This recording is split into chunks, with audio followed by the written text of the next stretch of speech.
Abigail Blackrick, today in Traverse City at the Dennos Art Museum. I am speaking with Gene Jenneman, their executive director, about an exhibition that will be here this fall, the Grandmother Power exhibition by Paola Gianturco. Gene, tell me about this exhibition and why the Dennos wanted to bring it here.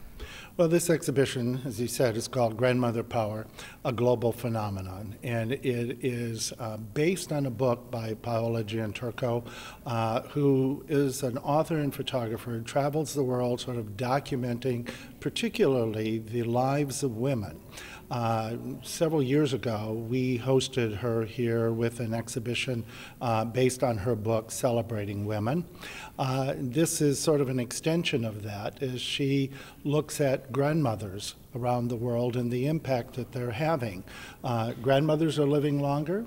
And they have had to, in some cases, as you see as you go through the exhibition, take responsibility for their grandchildren due to things like the AIDS crisis in Africa and so on. But they've also been very active in helping to improve the lives of people in their communities, be that dealing with environmental issues in Thailand or bringing solar power and light to communities in India, to a whole range of activities that help to improve the lives of their grandchildren.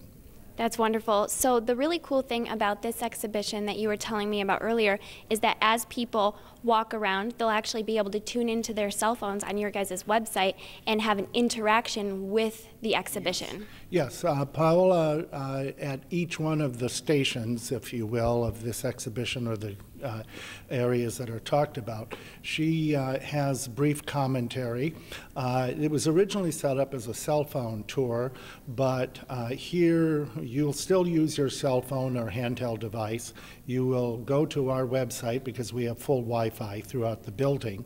So you can go to our website and then to the site where this exhibition is covered and all of the various touring information that is spoken verbally will be on there, and you just simply select the one that you want to listen to at the various kiosks that you're at.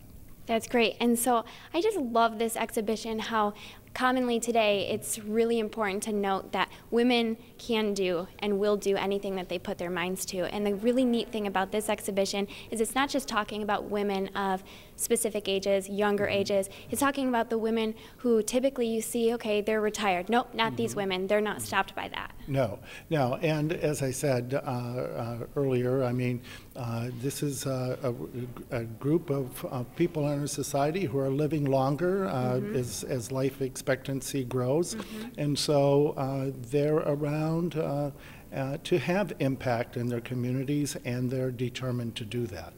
Absolutely. And so with that, there's just a variety of purposes that these women have and what their focuses are. The focuses that each community needs, like you said, the AIDS crisis in Africa, and different things that each community is specific to. And actually there are a lot of organizations, you were telling me, that are right here in the Grand Traverse area where grandmothers are putting in hard work. Well, part of the purpose of this exhibition, besides recognizing what grandmothers are doing around the world, is also to make people aware of what grandmothers are doing in their own community and the impact that they can have. And there are many organizations, be they social service organizations, or maybe they're age-specific, more like the Council on Aging and so on, that focus on serving the needs of an older population. But there's also arts and cultural organizations like our museum, where many grandmothers volunteer here. They might volunteer at our front desk, they might be a clerk in our store, or they might be a tour guide as a docent giving tours to school groups that come through. So there are many ways that grandmothers are having impacts in this community, and so there's a section that sort of addresses that or reminds people of that. And then there's also an opportunity for people to write about areas that grandmothers may be having impact that we are not aware of or have on this list. The other thing that the exhibition will encourage is the opportunity to talk about your own grandmother and say why she's great. And we'll have that opportunity for people to tell their stories and post them on the wall or through a computer system, and make this an opportunity to be more than just learning about and reading about grandmothers around the world, but telling your own story about your grandmother. That's great. And Gene, really quick, will you let people know when they can see this exhibition? When does it run through? The exhibition opens September 18th to the public and will run through the end of the year. So there'll be plenty of opportunity, and if your grandmother's coming into town in the family gathering for Thanksgiving or Christmas or otherwise, bring her in anytime, or grandmothers, bring your grandchildren in and let them know how important grandmothers are. Thank you so much. Okay. In Traverse City, I'm Abigail Blackrick with My News 26.